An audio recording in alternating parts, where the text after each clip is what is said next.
Assalamualaikum dan selamat datang di Quadranesia. Ini adalah Honda All New BR-V. Ya, ini adalah Honda All New BR-V tipe termahal dengan Honda Sensing yang harganya sekarang 339 juta. Siap dikirimkan ke rumah Anda awal tahun depan. Ya, karena memang cukup banyak yang berminat dengan mobil ini ya. Dan mobil ini sendiri adalah generasi terbaru.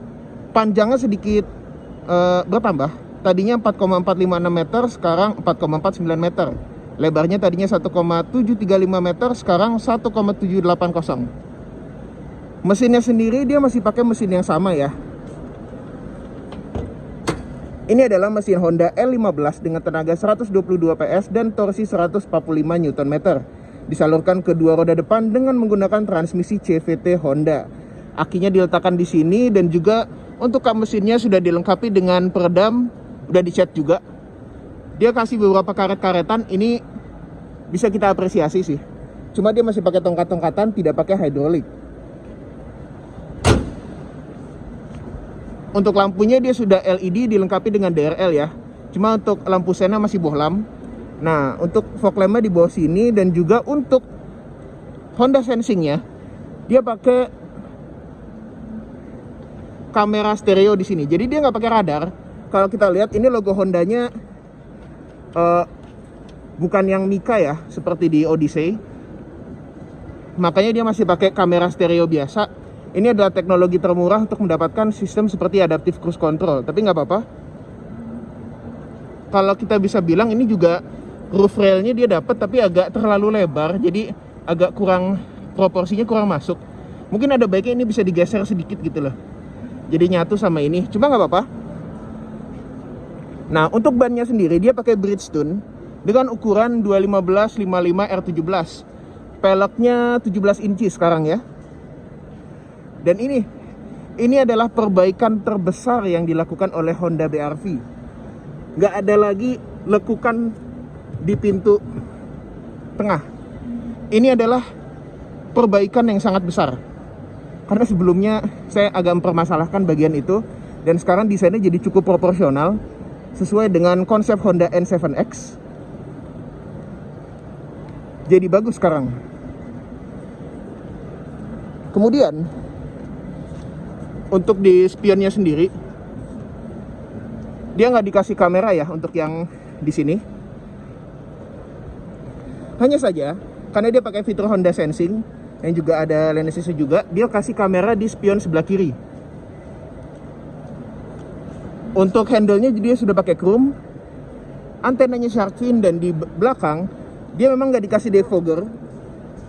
Wipernya tapi cukup lebar dan juga bagasinya ini cukup bagus sih. Memang agak plain sedikit dan minim logo, tapi justru itu bagus, bikin dia kelihatan bersih. Lampu belakang sudah LED tapi sennya masih pakai bohlam. Yang harus kita apresiasi adalah sekarang LED-nya Honda ini kelihatan cukup tebal, jadi cukup bagus. Kita juga bisa bilang biasanya Honda itu untuk bagian sini dan bagian sini agak kurang konsisten, tapi sekarang dia rapih. Konsistensinya untuk bagian sini dan bagian sini ini cukup rapih. Kita masuk dulu ke kabinnya. Dia pakai keyless ya, jadi sudah ada akses marquee. Dan ini door trimnya. Dia pakai plastik keras tentu saja, tapi di sini dia dikasih lapisan kulit sintetis yang jahitannya cukup rapih. Jendela auto hanya ada di driver dan ini tombol power window seperti ini, pengunci pintu, kemudian untuk mematikan power window seperti ini. Ini udah ada dari zaman GSGE dan juga Honda CR-V RE, masih sama aja seperti ini, tapi nggak apa-apa sih. Cup holder di bawah, handle-nya tidak chrome, dia dikasih tweeter juga dan dikasih speaker. Joknya masih manual ya, tapi ada leveling. Dan memang untuk beberapa bagian dia pakai kulit sintetis.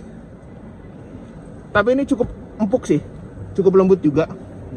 Joknya model semi bucket dan karena mobil ini sudah ada 6 airbag, dia dikasih side airbag juga di sini ya. Ini tombol untuk lane watch-nya. Jadi kita bisa lihat yang ada di sebelah kiri melalui layar monitor. Kita masuk sekarang dan ya memang mobil ini speedometernya masih belum TFT ya. Bahkan mentok 180, tapi untuk di MID-nya ini udah bisa beberapa warna lah. Setirnya sudah kulit. Nah, ini dia yang paling penting, adaptive cruise control dan lane assist. Mobil ini sudah ada. Sebuah mobil 7-seater dengan harga 339 juta dapat adaptive cruise, ini merupakan satu anugerah. Nah, untuk setirnya sendiri, dia bisa tilt dan belum bisa teleskopik, tapi nggak masalah. Kontrol audio, Bluetooth telepon bisa diatur di sini. Ini head unitnya. Cukup desainnya agak integrated sedikit ya. Dan ini AC-nya dia automatic single zone climate control. Transmisi CVT, lalu kemudian USB dan juga untuk mengecas. Nah, di sini juga ada power outlet, 2 buah cup holder dan tempat penyimpanan kecil. Glove box tidak soft opening. Tapi memang mobil ini nuansa sportinya kerasa banget ya, karena dia pakai headlining warna hitam, hand gripnya juga ikutan hitam, model retract sampai ke belakang.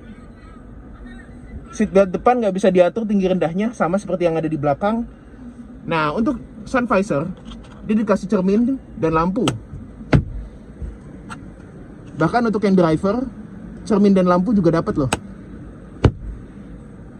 Cerminnya day night view biasa, lampunya belum LED. Tapi ini masih pakai layout yang sama dari zaman Honda CR-V RE, dan ini dicat hitam begini jadi kelihatan lebih modern. Oh ya, untuk hand grip driver juga dapat ya. Rem parkirnya masih manual. Dan untuk konsol di sini dia bisa dibuka dengan mudah dengan narik ininya. Dia dikasih kulit yang cukup lembut, tapi ininya kurang panjang sih sebetulnya. Nah, kalau kita perhatikan, armrestnya ini memang agak sedikit kecil ya. Dan sekarang kita masuk ke kabin belakangnya. Nah, untuk door trim di kabin belakang agak sedikit berbeda. Dia nggak dikasih silver finish di sininya, tapi dia tetap dapat kulit sintetis dengan jahitan asli di sini. Cup holder di bawah dan juga speaker. Untuk duduk di tengah, legroomnya masih agak memadai sebetulnya. Dia dikasih kantongan juga untuk di kiri dan di kanan. Tentu saja dia dikasih AC double blower yang juga sama-sama dicat warna hitam biar semakin sporty. Dan di sini dia mendapatkan power outlet 12 volt. Dan kantongan di sini dia dapat separator lagi di dalamnya. Dia dilengkapi dengan armrest ya. Biarpun nggak ada cup holdernya, joknya sendiri sudah isofix. Dan ini untuk jok belakang, kita coba dulu.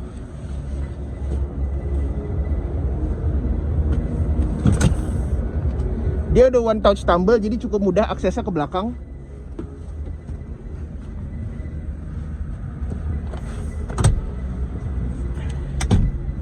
Nah, duduk di jok belakang memang tidak begitu luas. Ini joknya tegak, saya baru bisa mendapatkan legroom. Kalau misalnya joknya direbahin, ini saya tidak muat ini. Lihat, kaki saya mentok. Cuma jok belakangnya bisa cukup sedikit rebah. Kalau dibandingin sama joknya si Carnival, ini masih lebih manusiawi sedikit. Ada cup holder untuk di belakang. Jendelanya ini sampai di bagian sini juga curtain airbagnya masih ada, dan ini sangat bagus sekali. Dapat power outlet juga untuk di baris ketiga ya. Biarpun bukan USB tapi nggak apa-apa. Kita juga dapat seatbelt 3 titik buat di bagian penumpang tengah di sini. Oke, dengan harga 339 juta, mobil ini artinya lebih mahal daripada Avanza Veloz.